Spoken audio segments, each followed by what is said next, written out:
Quad66. I apologize for this video. This isn't one of those videos where I have like anything yet truly meaningful to say because I haven't gone through and done the testing, but I'm dumping quite a bit of like time and resource and effort into this. So I figure it's worth getting at least more than one video out of it. But anyway, so the point of this is, what do I have on test in terms of the motor? So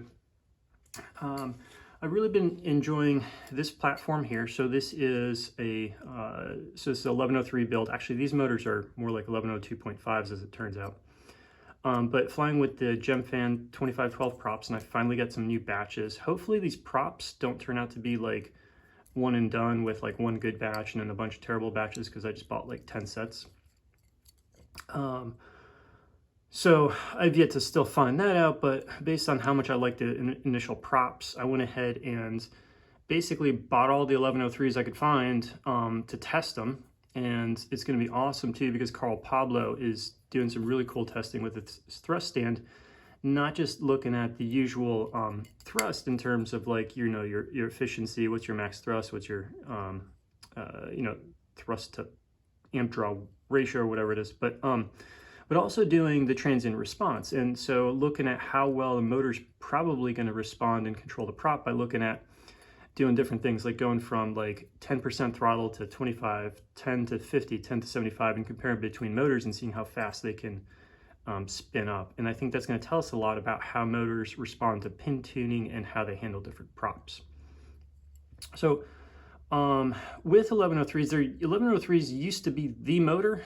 And unfortunately, then everybody went nuts with 3-inch and forgot that, hey, the only problem with 2.5-inch was really that we didn't have a great prop for it. And now that we have a decent prop, I wish we had this in biblade. GemFan, please, if you're listening, biblade. But we have a good prop now, a very good prop. And so now it's time to go back and check out all these 1103s, and I'll kind of go through those. But the other thing about this is I still want to get, although the volume on this is tolerable and the weight on this is tolerable, I still want to get it lighter. Also, I want to optimize the frame. This is on a 120 millimeter frame. And I also have the other Warpig 110 millimeter frame. I think this is a touch too big. I think the Warpig is a touch too small. And so I've got on the way a prototype 115 millimeter frame. And so when I do the flight testing, I'll be building up on that because I think that's going to kind of be the sweet spot for this prop. The other thing too is, so like with volume and handling and also just safety too, like if you accidentally, hopefully God forbid, hit somebody, how much, or like me hitting the neighbor's house, how much of an impact are you going to cause? Weight makes a big difference. And so I want to get the weight on this a little bit down too. And so some of the things I've been looking at is the new board. So the JH, whatever they are called, their little abbreviation. Is it on here?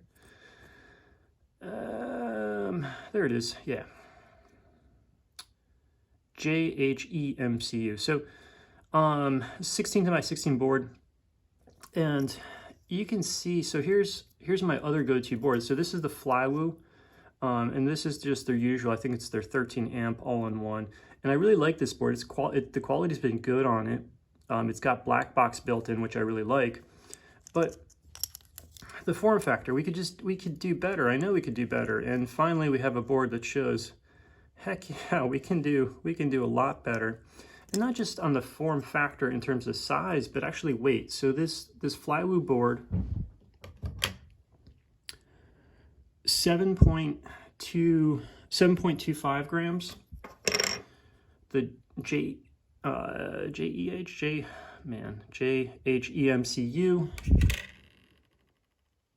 4.27 grams.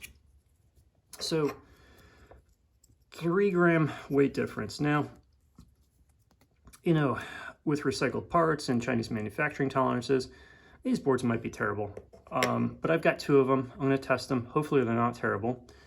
Because they're actually, the form factor is so small, we actually might be able to go back to, I think we're going to be able to go back to the Skyrider frame away from the Warpig because I think there's going to be enough room. We might have to stretch it a tiny bit, but to even go to a more compact form factor.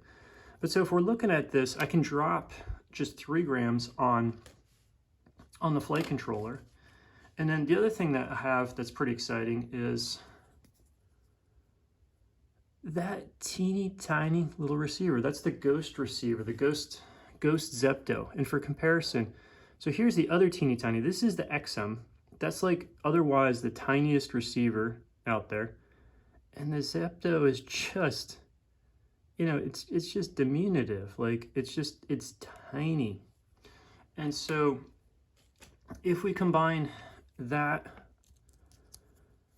you know, Zepto receiver with, even though this is a tiny 16 by 16 board, but we can throw on here. So this is the Nano, or the, sorry, Nameless RC VTX. Man, these things are so small, I can't even like hold them on there. But we have enough room on a 16 by 16 to just do 2 levels here and fit everything within that 16 by 16 format. Like we can get a really tight, small, compact build. We also have an interesting option too to build with this, of this Panda RC VTX. Now this Panda RC VTX is 50% heavier than the Nameless RC, but it's got the 16 by 16 mounting, so we could do also, if you want to do structurally like a really clean build, you know, you could stick that right on top of there. And I'm actually going to build one up that way with this Panda RC. I'm going to take off 2 of these and just use 2. But the reason I am going to tolerate a little bit of weight penalty and do that is because I want a build for hotter temperatures. So when it gets summertime, I want my VTX floating up in the air, getting good airflow, not transferring heat into the board and not like, you know, further insulating the board. And so I you know, I want a summer flyer, and so that's what I'm going to do there. And hopefully, again, this board's not terrible. Maybe it is. The one other thing about this board, so capacitors. So for a long time, people have been using the FM capacitors, and then finally, I think it's kind of ironic, but anyways, finally some people pay attention that there's better capacitors out there than the FM, and so then there's the FR. And on this JH EMCU, they've got a 220, which to me seems about the right size, because I did testing with my with the Flywoo board. I compared 220 to 440, and I didn't see any difference in the noise going between those 2 capacitors. So the 220 seems like it's enough. Maybe this board's going to have less capacitance, and maybe this isn't enough. We'll have to find out. But the thing they did here is, one, it's like kind of a, it's not the, I think I usually get the Panasonic ones, but it's a 25 volt capacitor. And correct me if I'm wrong, because I just read this like one place and I didn't like cross corroborate it, and who knows if the internet always has good information. But one of the things I read is with the voltage rating, the higher your voltage rating, the worse, or the, so what we want is very low ESR on these. And so the higher the voltage rating, the more that pushes up the ESR. So actually, higher voltage rating, you use it if you have to. So if you're going up to higher voltage, you go to a higher voltage rating, but you want to keep the voltage rating as low as possible within reason, because that's better for how the capacitor works. And then, so the other thing, so FR capacitors, yes, they're smaller and better than FM, but there's also one more capacitor that's even smaller, called the FS. And so what I want to do is I actually want to get some of these FS capacitors, and they're supposed to be like a little bit longer, but they're smaller. They're designed specifically if you're dealing with small, if you want to deal with small tight spaces. The performance might not be quite as good, but exactly what we're dealing with in these micro clods is small tight places where every, you know, half a gram matters. And so I think it's worth looking at. So I'm going to get some of those capacitors before I build this up. Also, I'm still waiting for the frame to come in, but anyways, so that was a little bit of bait and switch, and getting to the motors now. So going through the motors, the motors, so what did I do? I basically just went and got everything that Race Day Head quads had. And the reason for that is because I think that's mostly like, you know, if you're looking in the US, these are the motors that you have decent access to. And those motors were the Xing motor, the Daitone Mamba motor, the Flywoo motor, the HGLRC motor. And that's basically what you could get pretty easily of the motors that I thought of the 1103s. I actually went, because I need a set of motors, because I have to, so I have my old cheater motors, the Sky Stars here. I've got to pull 2 of these off of one of my quads to send them for testing. And so I needed a set of motors, and I'm like, okay, if I got to roll the dice and I got to buy a motor, which one do I think has the best potential? And I think I was actually wrong. So the one I picked was the new Flywoo motor. So this is the 1103 and this is their V2, and they've got this nice unibody aluminum bell. And I'm not a big fan of the crazy gold, but you know, some people might like that. But it is a nice looking motor. It's Flywoo. I like their robos. And so what I was banking on was, I really like their robos and those 1202.5s, and maybe they recreated some of the magic here, and maybe I'm gonna really like this motor. They listed them at 3.9 grams, which made me a little bit nervous because that's a little bit on the heavier side, but I figured maybe like if they're robust and the performance is good, maybe it's worth it. Unfortunately, so they listed at 3.9 grams, and I pulled them out, trimmed the cables down to kind of a more normal length because they come with super long cables. I threw it on my scale, and 4.79 grams.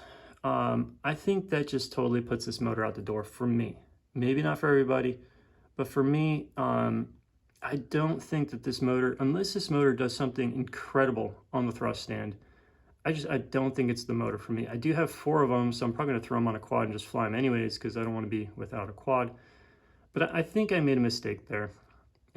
But you know, they're pretty nice quality, but they don't feel like there's not like crazy notchiness, you know. And I don't think the unibody bell is gonna be like, I'm not killing these motors that much in terms of the bell. So I don't know. That was a little sad to see. But anyways, the other motors. The pleasant surprise in the motors are actually the Mambas. These motors were listed at something crazy like a 4.8 grams, like super heavy, and I was like kind of worried, are these motors just too heavy? Basically, are they the Flywoo motors, too heavy? And the answer is yes, probably still, but a lot of the weight actually comes from the thicker cable. So they use this 24 gauge. And so if you keep this really short, you're actually gonna cut your weight down quite a bit. They feel pretty good in hand, actually. Like, you know, the notchiness is there. If we look at them, the magnets look pretty, you know, pretty decent. And they're really cheap. They're just $9, and they're kind of, you know, you can find them reasonably easy. Hopefully they're not going away anywhere. That's one of the problems with 1103s is motors tend to disappear. But so these were listed. I for a long time I held off of these motors because I kind of figured, so everybody was saying, okay, the performance, the Mambas are overperforming for 1103. And I kind of figured, well, it's probably just, it's because it's heavier and it's probably just a little bigger motor or something. They're basically cheating. But I think a lot of that weight actually comes from the wires, which again, if you can keep it short enough, you're not going to take as much of a penalty. But I cut these down to, so I standardized all the lengths to the HGLRC, which had kind of a reasonable length wire out of the box. And so these motors, with the trimmed cable, 4.5 grams. So they're still heavier than what I'm looking for. But maybe if they do punch like everybody's been saying they do, maybe if they do overperform, maybe they make up for that weight, and maybe a 4.5 gram motor is actually viable. Might be, I'm not sure. I'm gonna throw it on the thrust stand to find out.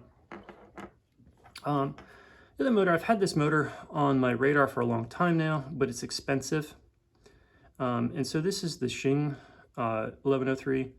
And the reason I've held off on this motor is mainly because I did these 1202s on 2S, and I did them with a 3-inch prop, but these just kind of underperformed in terms of efficiency and thrust, and that may be just because, sorry, these are 1202. Did I say 1102? Anyways, these are 1202.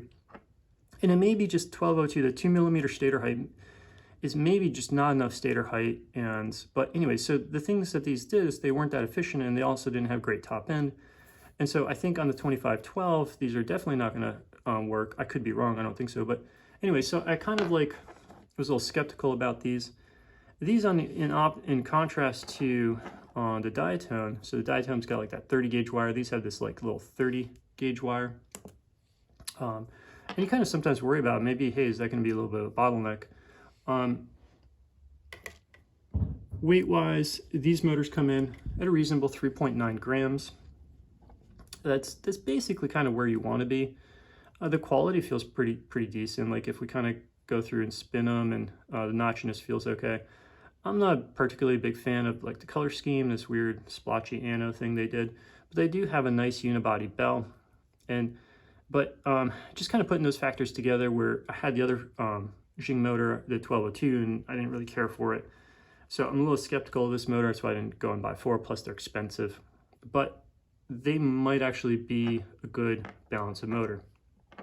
Another motor I went for, just because it's there, the HGLRC. I didn't really think anything special of these. They've got flat magnets, and the magnets look kind of small. They don't feel particularly notchy. The gauge wire, I think it looks like a 28 gauge or a 30 with a thick silicone. Weight-wise, these came in kind of about where you expect a 1103. Came in right at 4 grams, 4.05 grams. But they're there. It's an option. Hopefully they're not going anywhere, and maybe that's a good option to test. And so that's why those made it in. Other motors that made it in, so the Brother Hobby. This one actually has a broken wire. But these Brother Hobby, you can't find these labeled as Brother Hobby anymore, but you can get it from Avant Quads. And so they basically sell a relabeled Brother Hobby. And these are kind of one of the other potential ringer motors, I think, because weight-wise, these come in a little lower. These come in at 3.6 grams, yet I think the stator height is probably going to be true, closer to 1103. But these are the motors that when you put them in hand, they've got this real nice, fine notchiness to it. So some motors are kind of notchy because it's inconsistent. Like you feel like it's almost like the variability. It's like you go gap, gap, thump, thump, you know, like kind of thing. But these are like, this feels like a nice tick, tick, tick, tick, tick. You know, it's like a kind of like a fine watch. Flying these, I did fly these, but I was flying them on the Neva drone board, and they flew well. But flight times weren't super great, but I think that's the board more than these. But anyways, I'm really curious to see how these are on the thrust stand. They do have, obviously, like this motor demonstrated, they have the weakness of the winding coming off the motor is really thin, and they don't secure it down, so it's kind of a vulnerable motor there. But the bells, even as light as these are at 3.6 grams, this is held up otherwise. So if you don't break the wire off, the motor otherwise seems to hold up surprisingly well. So I was kind of set on 1103s because I think, you know, with the 2512 prop, you need a motor that can spin up fast enough, have enough top end to spin it. But when we're looking at weights, if we're in this 4 Flywoo, 4.7 grams. Come on now. But anyways, if we're in that range of 4+ grams, then this kind of motor came back to mind. So I bought this one specifically for 3-inch props, and it does well on 3-inch props. And it comes in at 4.3 grams. So this is the Apex motor, and it's a 1202.6, and this is their 8,888 kV motor. And this thing pretty much screams on 2S with 3-inch props. And maybe, just maybe, this might have enough RPM on it to actually spin up to 2512 enough. The weight's not any worse. It's better than the Flywoo. It's on par with the Mamba. So why not? Let's look at it. The KV's where it needs to be. So, and if you have a little extra diameter, maybe that gives you some of that responsiveness that you want. Other motors in here. So for baseline reference, I've got the AMAX motor. So this is the original AMAX 1103. And this motor comes in right around 4 grams. It's got the thin wires, but no problems with breakage there. The main issue with this motor is it's gone. They don't make it anymore. And the replacement 1103, they discontinued it like the second that they started selling it, and it was a terrible motor, and I haven't seen that they've come back to the 1103 market. So AMAX is probably out of the 1103. My ringer motor, the Sky Stars, the 1102.5. I really like this motor, but these shafts just really break. So this one doesn't. The problem is they don't make this bell on most of them. So these are actually the 11,000 kV motor, and you can see on the 11,000 kV motor, hey, look at that. There's not that dumb C-clip at the top of the motor shaft, so these shafts don't break. The shafts are too long, and I like poke it into my thumb when I'm putting props on, but that's a different story. I could get it work around that. But these motors, they work really well. They're crazy light. I mean, part of the reason that they're light is because they're smaller. And so the weight on these, 3.5 grams. So the weight's really nice. They are not the most durable things. In addition to breaking the shafts, you can also ding the bell pretty easily. But they're not horrible, honestly. And it's like, back when you could actually find these, at times I've found these motors for as low as $6. And if they're selling for $6, especially with this bell, I would say go for it, because they perform pretty well. They're light, and that's what we want here. Is we want a light quad. We don't want a heavy flying. We don't want weight out at the end of the, you know, out at the end of the frame, and we don't want rotating weight. But with the top clip on it, and now that more recently prices have been back up into the $9, $10 range, I don't know if they're worth it. I don't know if they're worth the hassle. Plus, you can only order them from the SkyStar store on AliExpress, and that's a pain because that shipping is going to take forever. Anyways, so yeah, the other motors that are in there. So yeah, adding the Apex, so it's a little outside the 1103, but it's a 1202.5. That may work. Out of curiosity, if Carl has time or if he gets bored, let's try some 1102s. Let's see what they do. I don't think they're going to do enough, but and they also have the annoying clip up top, and also you're going to be on a different hole pattern there. So there's a lot of reasons not to do this motor, but it comes in at 3 grams, so it's light. And if it swings the prop, it may work. I think if we had a bi-blade version, this motor could be a lot more interesting, but on the tri-blade, I'm a little skeptical. But we might as well look at it if Carl has time. I'm not sure if he will, but I'm throwing that in the box for him to test. A couple other motors, and this is one just thrown in there for curiosity if Carl has time. This is the Happy Model 1203, and this is 11,000 kV motor. They've since changed this. They've gone to a 1202.5, and but this motor for its size was actually pretty light. It did not last for me. I flew it like, I think, 1 flight and I killed one. But it's more of a curiosity thing of checking different motors. Another curiosity one, these are the barred little floaters. These didn't work for me because they have a nice idea on the 2-hole. But the problem is with the 2-hole, the wire, and I've bent it here quite a bit to the point of, I'm kind of worried about this breaking actually. But the wire comes out in a place that is awesome if it's done mounted one way, and then sticks out really awkwardly in another way, and that didn't work for me, and I broke some wires on them. But just another example. These are a little bit on the heavier side. I think these were like 4.5. And also, I'm not a fan of the super short shaft. I don't like to use motor screws if I don't have to.